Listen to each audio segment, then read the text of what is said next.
Bonjour, je me présente, je suis Yann Blat, directeur général France et Belgique pour The Trade Desk.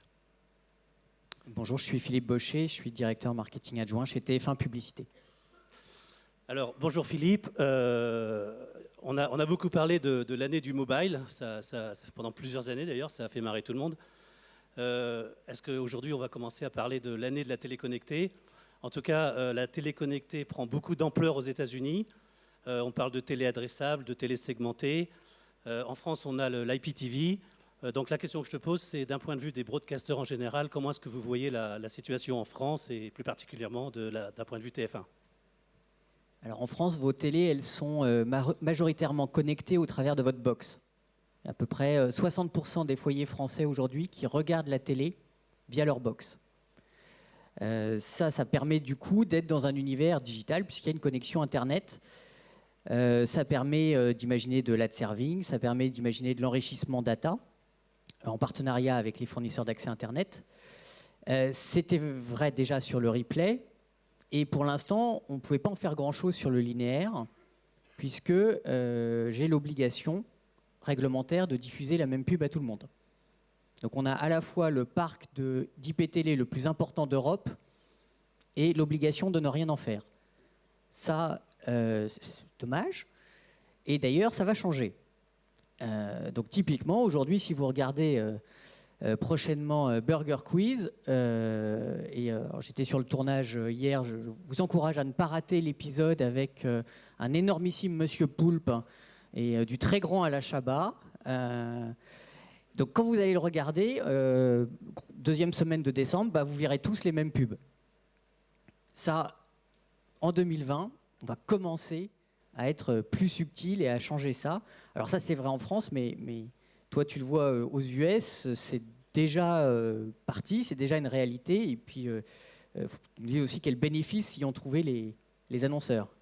Oui, alors c'est vrai qu'en France, l'IPTV, ça marche très bien. C'est un peu notre Connected TV française.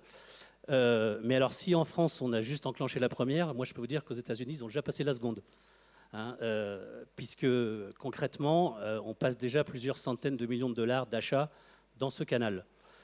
Pour ce qui est du bénéfice pour les annonceurs, alors là, c'est une mine d'opportunités pour les annonceurs, parce que jusqu'au jour d'aujourd'hui, en fait, ce qu'il faut comprendre, c'est que pour passer des contenus digitaux vidéo à grande échelle, on est obligé de passer par les réseaux sociaux sur des portails vidéo qui sont la plupart du temps de l'UGC, User Generated Content, donc du contenu vidéo qui est généré par les utilisateurs. Alors c'est vrai qu'on peut toucher des millions d'utilisateurs via cette technique, mais il n'y a aucune garantie en fait que le contenu soit en phase avec le message de la marque. Alors qu'une fois que les processus d'automatisation d'achat télé pour la télé connectée seront en place, cette télé connectée va pouvoir avoir un reach supérieur, tout en offrant un avantage primordial, ça va être de pouvoir offrir donc ces environnements contextuels sécurisés au sein desquels les annonceurs pourront placer des publicités maîtrisées. Et il y a aussi la dimension de l'audience. Enfin, je veux dire, on a beau dire, l'audience télé, ça reste quand même énorme, donc les annonceurs auront encore plus d'occasion de toucher encore plus d'utilisateurs avec des leviers de targeting qu'ils n'avaient pas précédemment. C'est-à-dire qu'on va pouvoir regarder le profil du foyer, la géolocalisation, même le comportement de consommation. Donc pour rester dans le thème d'Andrés d'aujourd'hui, c'est vrai qu'on s'attend quand même à une révolution de ce côté-là. D'ailleurs, à ce propos, quand est-ce que toi tu penses qu'on va pouvoir voir arriver les premières campagnes de télé segmentée en France et par ailleurs, quelles sont les priorités pour TF1 pour 2020? Alors le planning. Donc planning espéré. On doit avoir une publication du décret qui va nous permettre d'autoriser la télévision segmentée normalement sur le T1 de l'année prochaine. À partir de là, on a encore un peu de tech, de dev à faire, notamment avec nos partenaires fournisseurs d'accès Internet. Puisqu'évidemment, il faut que l'expérience utilisateur reste totalement fluide. Donc il faut que ça soit totalement maîtrisé.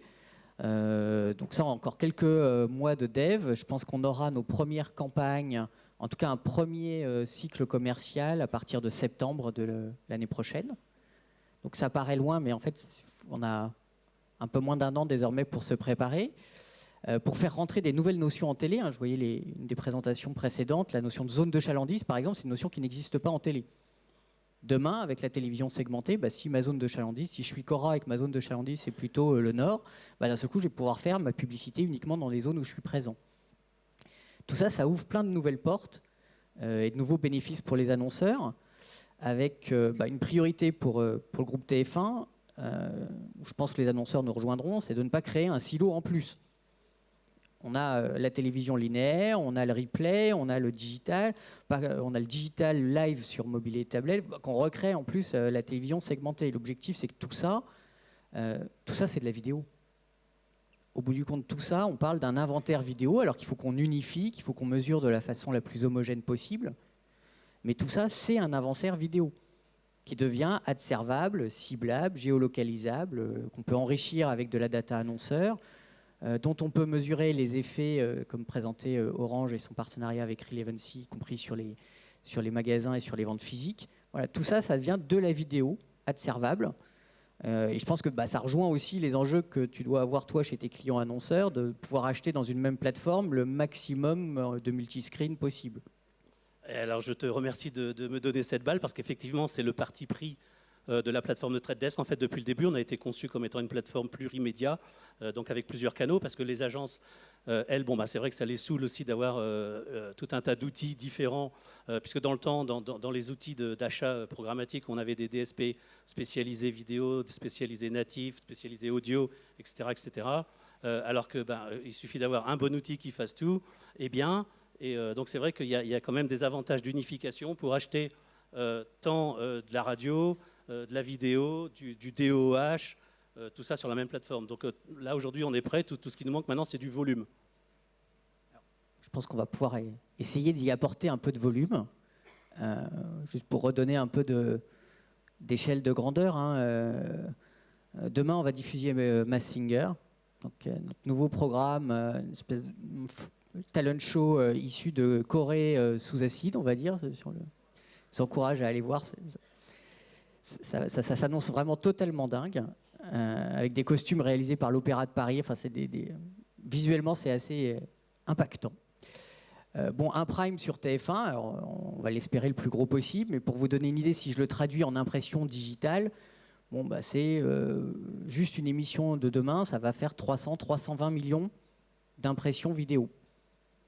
Impression, vidéo, full screen, par définition, 100% visible, là aussi, il n'y a pas trop de problème. Son on par défaut, là aussi, pas de souci. Brand safe, pas de problème, avec un effet de contexte fort. Et donc, tous ces volumes, demain, on va pouvoir les enrichir avec, je disais, une dimension zone de chalandise, potentiellement, des dimensions de data annonceurs, des ciblages en complémentarité avec ce que je peux trouver sur le replay ou sur les autres devices digitaux. Donc voilà, les volumes vont arriver, j'espère, très vite dans ta plateforme. Super, super. Écoute, tu auras un spectateur de plus, parce que je regarderai demain l'émission.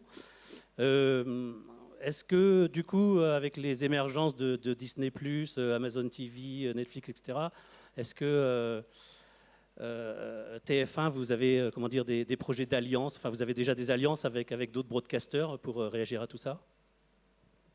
Aujourd'hui, on l'a vu, c'est aussi un des fils rouges. Les acteurs médias ont besoin d'alliances. On a des alliances dans les contenus, on a des alliances aussi, y compris d'ailleurs dans le programmatique pub.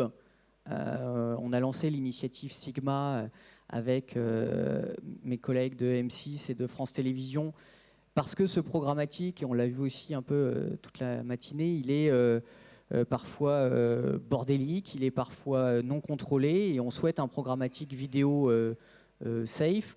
On souhaite que notre data, quand on met notre data first party, data média, on souhaite qu'elle soit totalement contrôlée, sécurisée, qu'il n'y ait pas de data leakage. Voilà, on a 25 millions de logués sur MyTF1 désormais. Alors voilà, pas Facebook, mais on a quand même une puissance et maintenant une data first party qui a de la valeur, et on souhaite la contrôler. Donc moi, je suis très heureux de l'initiative Sigma, qui nous permet justement d'avoir ces niveaux de réassurance. Sigma, qu'est-ce que c'est ? C'est un label pour les DSP qui veulent pouvoir utiliser notre data first party et acheter les inventaires vidéo.